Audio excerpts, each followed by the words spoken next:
Hello students, एक बार फिर स्वागत है आपका अपने यूट्यूब चैनल आकाश अकेडमिक्स पर, जहां हम आपको डिफरेंट तरीकों से अलग अलग सब्जेक्ट की टीचिंग्स करवाते हैं।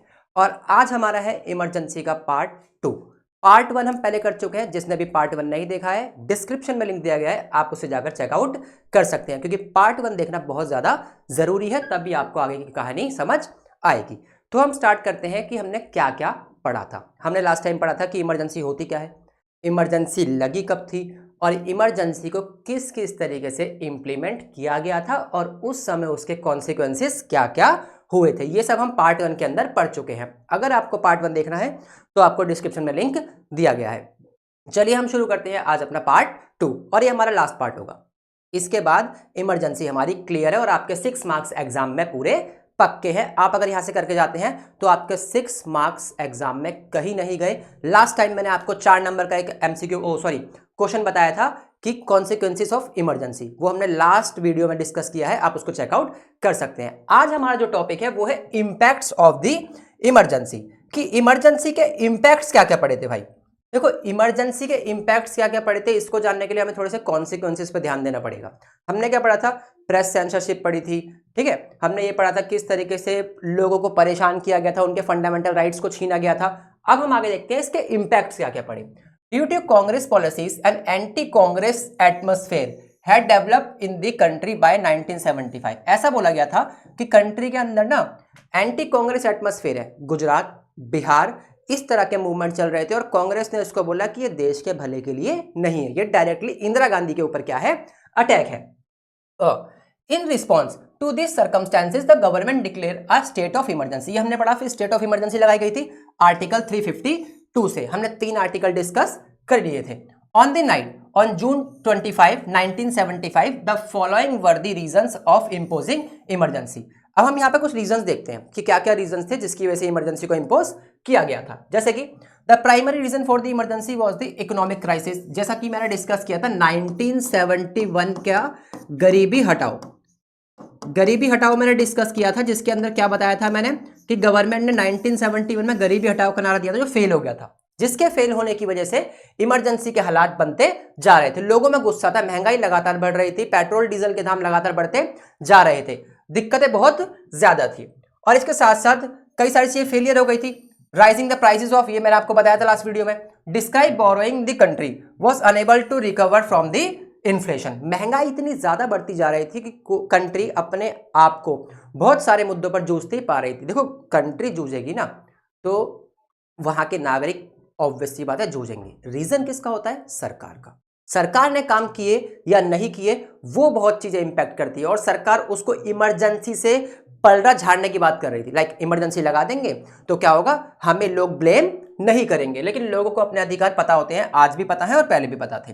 द रेलवे, ये मैंने आपको बताया था 1974 में रेलवे की स्ट्राइक हुई थी पूरे इंडिया में, और साथ गुजरात और बिहार के मूवमेंट अपने पीक पर थे। बिहार का मैंने आपको बताया था जेपी नारायण, जिन्होंने टोटल रेवोल्यूशन की बात करी थी। फर्स्ट वीडियो में हमने ये भी डिस्कस किया है।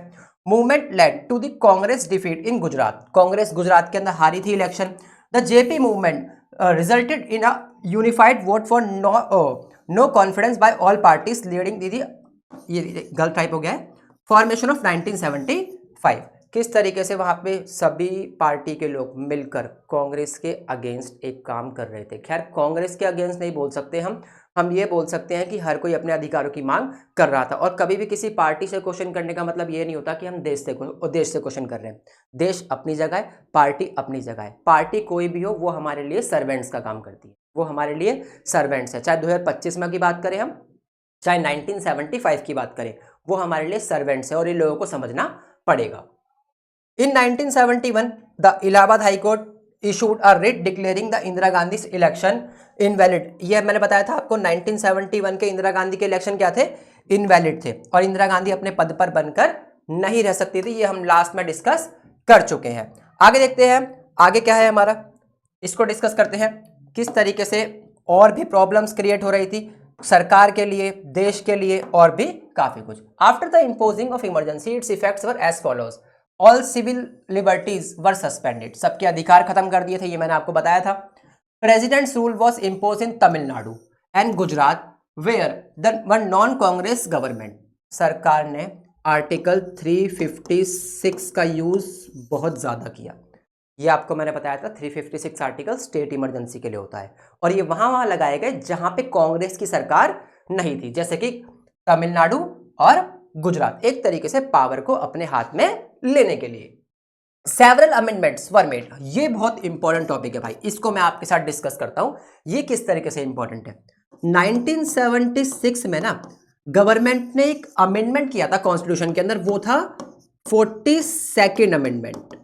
42nd अमेंडमेंट भाई ये क्या था, इसको मिनी कॉन्स्टिट्यूशन भी बोलते हैं। अगर आपने 11th क्लास में कॉन्स्टिट्यूशन पढ़ा होगा तो आपको पता होगा प्रियम्बल होती है कॉन्स्टिट्यूशन के अंदर, फर्स्ट पेज। प्रियम्बल में हम कभी भी चेंज नहीं कर सकते, उसमें चेंज करना अलाउ नहीं है। लेकिन 1976 में जिस समय देश के अंदर इमरजेंसी चल रही थी उस समय पूरा का पूरा अपोजिशन पार्लियामेंट में नहीं था और सरकार ने अपनी पावर का फायदा उठा के कॉन्स्टिट्यूशन के अंदर किया 42nd अमेंडमेंट। इसके साथ साथ सरकार ने अपने टेन्योर को 1 साल के लिए बढ़ा दिया, जनरली 5 साल का होता है, तो सरकार ने क्या किया, इमरजेंसी का फायदा उठाकर 1 साल अपनी पावर को बढ़ा दिया। 71 के बाद 76 में इलेक्शन होने थे भाई, जो कि नहीं हो पाए। क्यों नहीं हो पाए थे, क्योंकि सरकार ने अमेंडमेंट करने के बाद अपने टेन्योर को 1 साल बढ़ाया था, जो कि बहुत गलत बात थी। इसको बोलते हैं मिनी कॉन्स्टिट्यूशन, मिनी कॉन्स्टिट्यूशन। और ये बहुत ज़्यादा इंपॉर्टेंट है एग्जाम के पर्सपेक्टिव से, क्योंकि एग्जाम में इसके अंदर से एमसीक्यू पूछा जाता है कि मिनी कॉन्स्टिट्यूशन किसे बोलते हैं, 42nd अमेंडमेंट को। इसी अमेंडमेंट के बाद सरकार ने प्रियम्बल में चेंज किए थे, ठीक है, और इसी के साथ साथ सरकार ने अपने टेन्योर को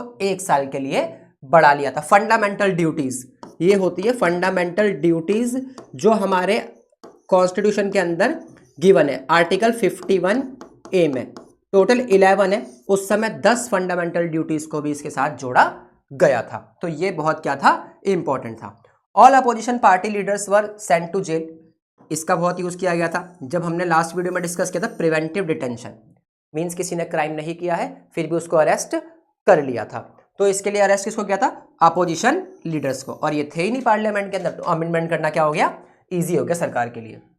under the rule of Indira Gandhi son Sanjay Gandhi, the residents of the improvement Turkman gate area Delhi were evicted the resettle. देखो यहाँ पे एक पॉइंट आएगा कि सरकार ने क्या सोचा ना कि हम ना पॉपुलेशन कंट्रोल करेंगे, तो लोगों का जबरदस्ती उनको क्या किया गया, कंट्रोल करने के लिए, लाइक पॉपुलेशन ना बढ़े तो उनका स्टेरिलाइजेशन किया गया, जबरदस्ती उनको पकड़कर क्या किया गया, उनका स्टेरिलाइज, देखो लिखा है ना यहाँ पे, एंड फोर्सफुली स्टेरिलाइज्ड, उनको स्टेरिलाइज कर दिया गया, उनकी नसबंदी कर दी गई कि ताकि पॉपुलेशन ना बढ़े। ये बहुत गलत पॉइंट था उस समय के रिगार्डिंग। आज के टाइम में इसे इमरजेंसी का ब्लैक पॉइंट माना जाता है कि ये सरकार ने जो किया था वो बहुत ज़्यादा गलत किया था, ऐसा नहीं होना चाहिए था, इसको ब्लैक पॉइंट के नाम से जाना जाता है, ठीक है।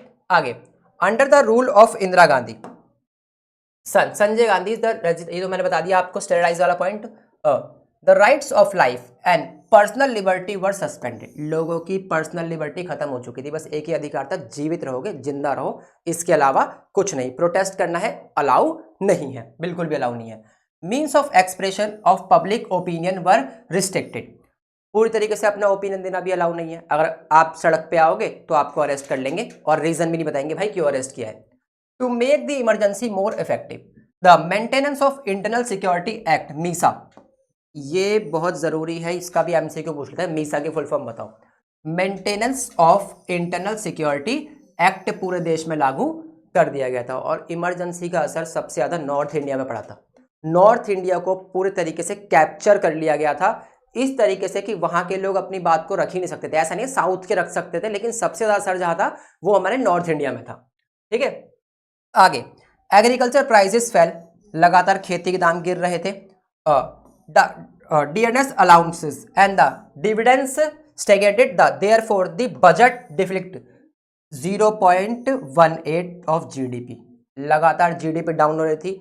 इंटरनेशनल लेवल पे क्रूड ऑयल के प्राइस बढ़ रहे थे, जिस वजह से इंडिया के अंदर भी दिक्कतें काफी ज्यादा थी, ठीक है। जेपी मूवमेंट हम पहले पढ़ चुके हैं 1971 में। अब क्या था ना, 1977 आने वाला था, 1977 18 मंथ्स इमरजेंसी को गुजर चुके थे। अब ये 18 मंथ्स का ये मान के चलो कि अब इमरजेंसी खत्म होने का टाइम आ रहा था और कांग्रेस को लगा कि अगर हम ना इमरजेंसी हटा देंगे तो इसका हमें ये फायदा होगा कि लोग डर के मारे ना हमें ही वोट देंगे। लेकिन ऐसा हुआ या नहीं हुआ उसके बारे में हम देखते हैं। इलेक्शन आफ्टर इमरजेंसी 1977, जब इमरजेंसी खत्म हुई 18 मंथ्स के बाद, 18 मंथ्स के बाद इमरजेंसी खत्म हुई थी भाई, बहुत ज़्यादा 1.5 साल लगभग हमारा देश इमरजेंसी में रहा।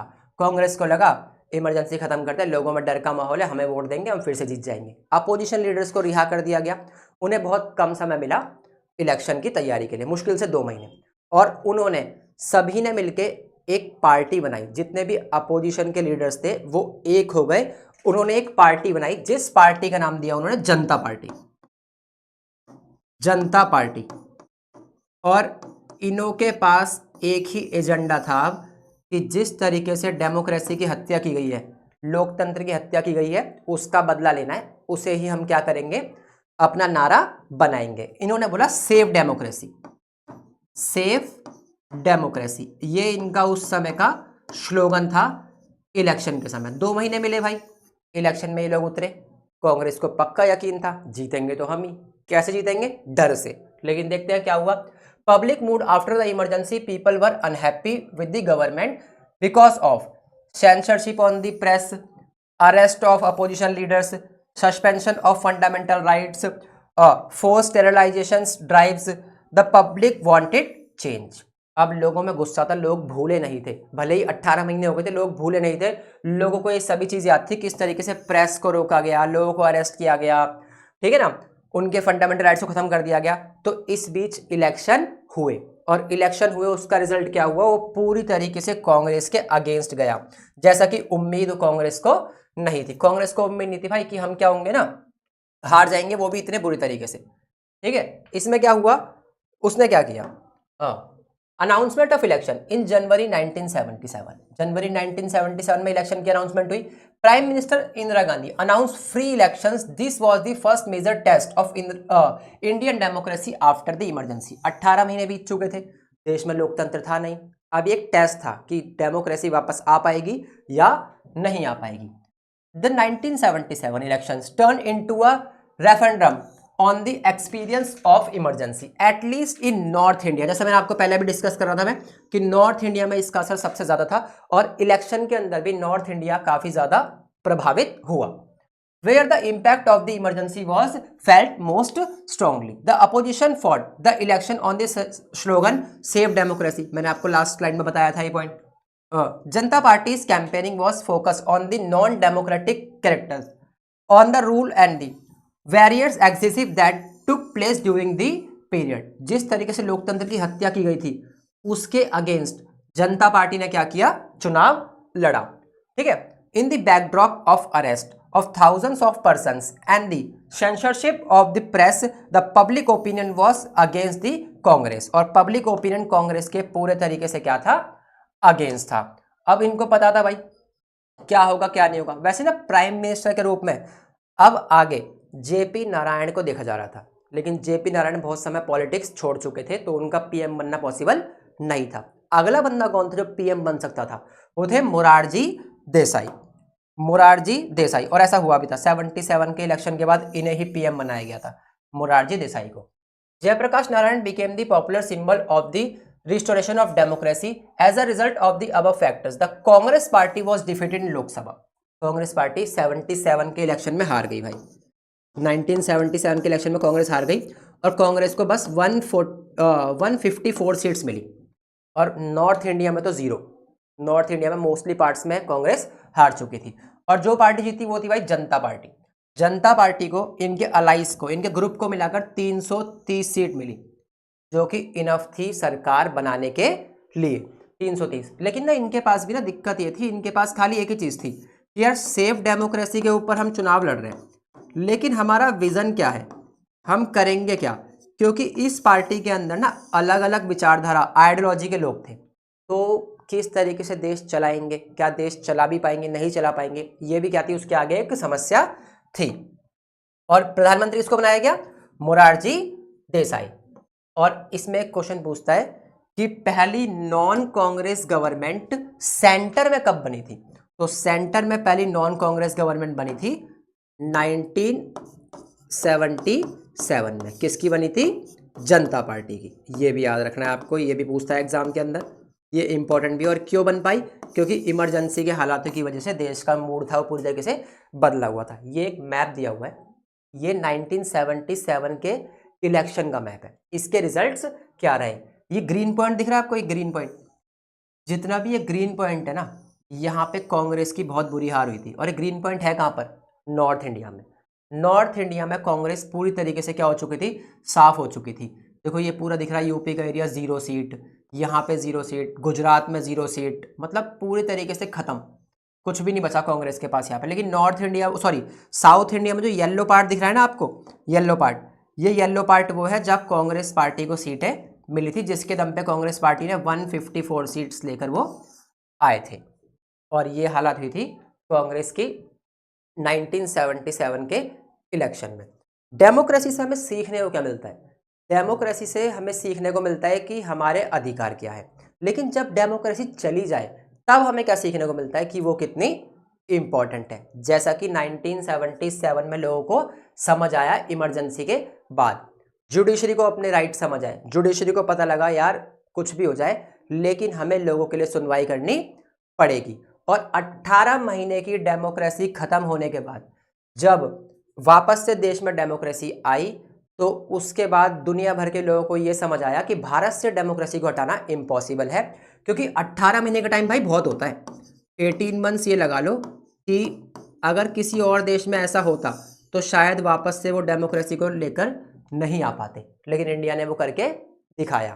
ठीक है, ये था हमारा डेमोक्रेसी के साथ साथ इमरजेंसी का टॉपिक, जो मोस्ट इंपॉर्टेंट है। 6 मार्क्स आपके कहीं नहीं गए यहाँ से, 6 मार्क्स। और कई सारे क्वेश्चन में से एमसीक्यू बनते हैं और 4 नंबर का या 6 नंबर का डायरेक्टली एक लॉन्ग क्वेश्चन बनता है, जिसको मैंने लास्ट वीडियो में भी डिस्कस किया है और इस वीडियो में भी डिस्कस किया है, जिससे हमें साबित होता है कि अगर हम इस टॉपिक को पढ़ते हैं तो 6 नंबर एग्जाम में हमारे पक्का आएंगे। और चलिए एक काम जरूर कर देगा यार, अगर आपको इसके रिगार्डिंग कोई इशू है तो आप कमेंट कर सकते हैं, ठीक है। और साथ साथ वीडियो को लाइक करें, चैनल को सब्सक्राइब करें। आप हमें व्हाट्सएप पे भी फॉलो कर सकते हैं, व्हाट्सएप पे फॉलो कर सकते हैं, इंस्टाग्राम पे फॉलो कर सकते हैं, ताकि आपको अपडेट मिलती रहे। और चैनल को ज़रूर सब्सक्राइब करें ताकि आपको ऐसी वीडियोस और मिल सके, खाली मेरे ही टॉपिक की नहीं, अलग अलग टीचर्स के डिफरेंट टॉपिक्स की। Thank you. नेक्स्ट वीडियो में हम मिलते हैं।